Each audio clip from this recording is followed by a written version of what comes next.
Hi there, and welcome to another edition of Who Moved the Market. I'm your host, Surabhi Upadhyay.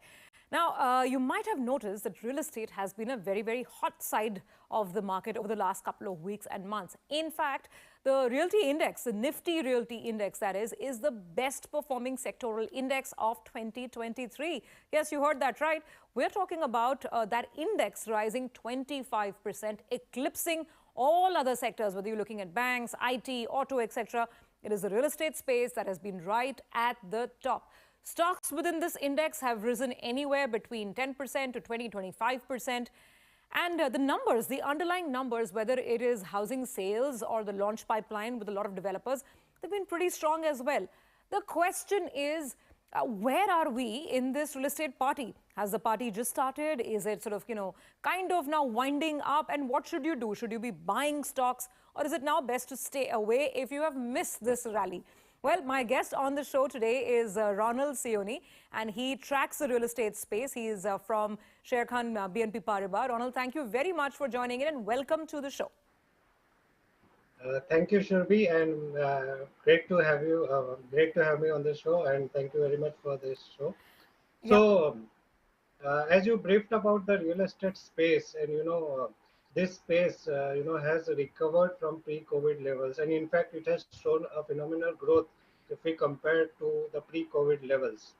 As per few data points, like we have seen about 11% CAGR growth in sales of housing units from since 2019 to 2022 period. We have also seen launches improving by about 17% CAGR over this period.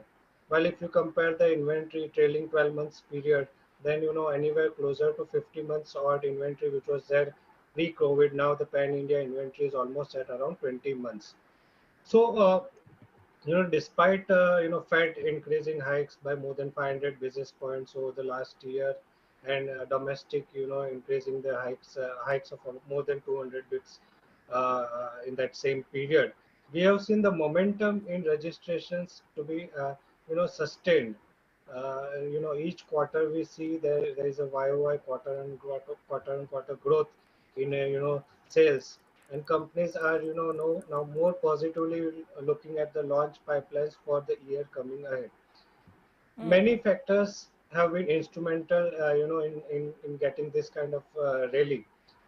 First and foremost, the structural triggers have played out. If we see the income levels post-COVID have risen, quite materially for the private and the government sector as well. The affordability index has improved. Also, the interest rate scenarios were very much benign before the interest rate hike started. The GST, RERA, the governments like Maharashtra government, providing a boost through stamp duty reductions. So those kind of concerted efforts from all directions have led to this strong rally in the realty market. Okay, well, you summed up a whole host of factors that have led to this big resurgence. I want to sort of get your take on the latest data. We're seeing interesting trends. I mean, let's talk about the big markets, the mega markets of Mumbai and Delhi. Now, in Mumbai, we have seen almost on a month-on-month basis, house registrations. They've been growing up. Though I think the June numbers are a little flat month-on-month. But in general, we've seen a rising trend. Stamp duty collections have been rising. And in the Delhi market, it's been all about premium real estate. We all remember the headlines that one of the DLF properties made, right? Houses being sold for 7 crores. So what is your sense? Are these trends sustainable, or is it just a lot of investor money that is chasing these houses? Uh, I think when we speak with the management of different companies, the demand is much more broad-based rather than, just say speaking about say premium category or say investor money coming at. I think it is across the category. It is, right from ultra luxury or premium segment to the lowest affordable category, which we have seen the demand coming from. That to say that you said it right. The DLF, other such example is Oberoi Realty's 360 West project. Godrej Properties, one of its prime project. So those luxury projects are getting very well absorbed. But you are also seeing same kind of interest levels in say mid-income or say affordable category. If we see the recently announced numbers of macro tech, and today Purvankara also announced its quarter one sales numbers. So those Purvankara about 119% YY jump, and in macro tech also there was a good healthy jump in pre-sales booking. So this highlight that undervalue or the affordable or mid-income category is as well performing as super luxury or say luxury segment. So Okay. this really is much more broad-based, and both from say end user to investor community and across the income group categories. Sure, sure, absolutely. I'm just taking a look at some data points that I have. Knight Frank released. Knight Frank is, I mean, for our viewers, they're a property consultant and they collate a lot of data. They've released their first half report on the real estate sector, and very interesting trends come up. The launch in the first half, if you're talking about the launches, then the numbers are very high for Bengaluru, for Pune, but even Hyderabad, Mumbai, NCR.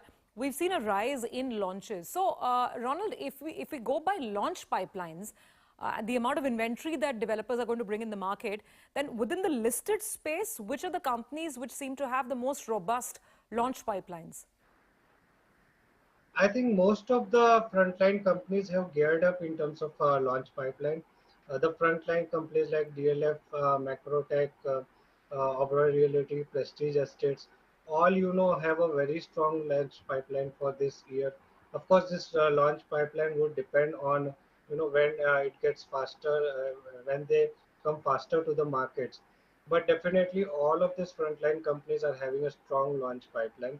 And in fact, apart from this launch pipeline, they are, venturing aggressively in new business developments too.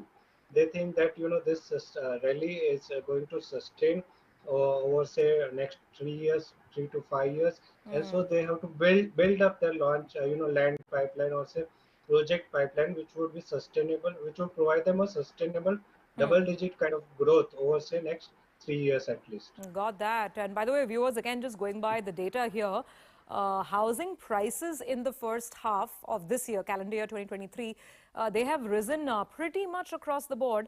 Prices have risen the most in Hyderabad. I'm just updating viewers in terms of some snippets, some interesting data points. 10% price rise in Hyderabad, first 6 months of this year versus first 6 months of last year. There's a 6% price hike in Mumbai, 5% in Delhi NCR, 5% in Bengaluru. And Chennai and Kolkata are a little more muted, just 2-3% price hike over there. Okay, so now, Ronald, let's come down to this. Stocks have rallied, right? I was looking at the rally in the first half in this year. DLF is up 38%. Macrotech, Lodha is up 35%. Godrej Properties is up 32%. So the short point is that stocks have already rallied. So let's start by first getting your take on valuations. Do they still offer some comfort and some more headroom? Yes, of course, stock valuations in real estate space much more depends on net asset value.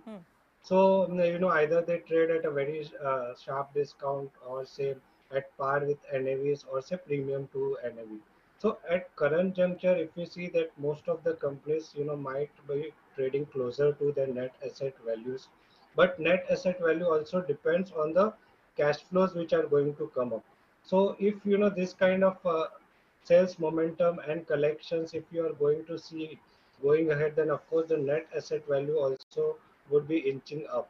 And so, there would be a further potential re-rating for net asset values and hence the stock prices.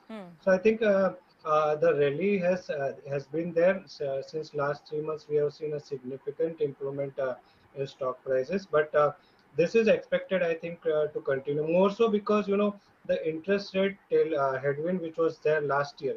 I think that is not going to be a factor this year.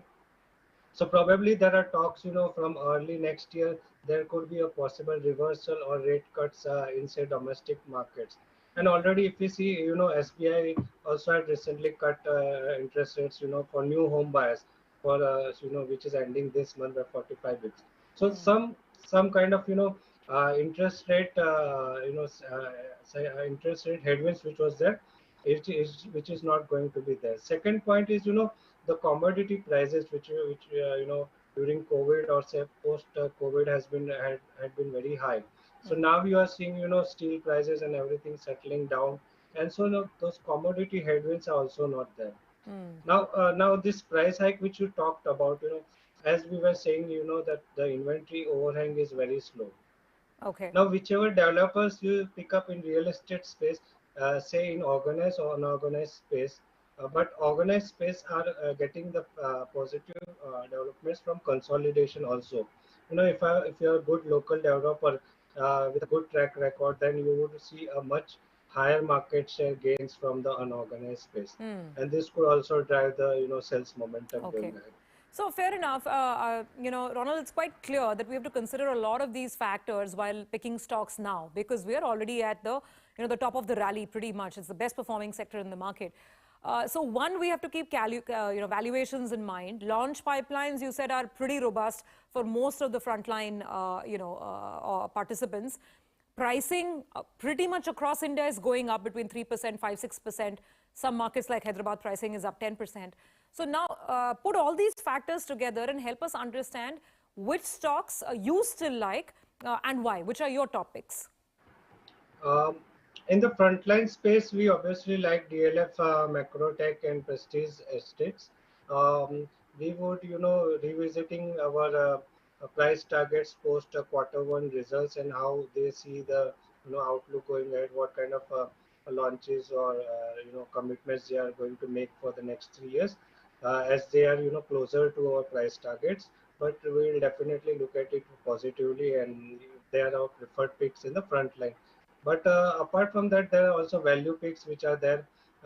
Recently we came out with a new viewpoint on Suntech Reality, where we see, a lot of value unlocking happening going ahead.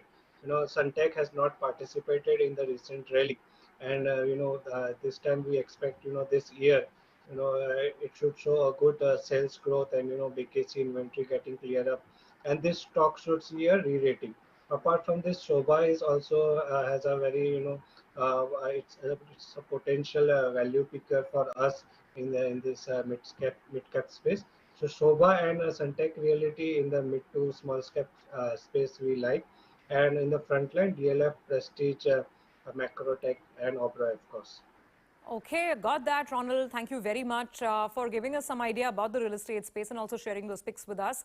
That would be, of course, quite useful for our viewers. They can go back, of course, do their own homework, put their analysis together, and then take a decision on the sector as a whole. Thanks for joining in. And with that, thank you, viewers, as well. I need to sign out and move forward. But remember, tomorrow's Friday, last day of the week. So I'm going to see you again with another brand new theme from the street.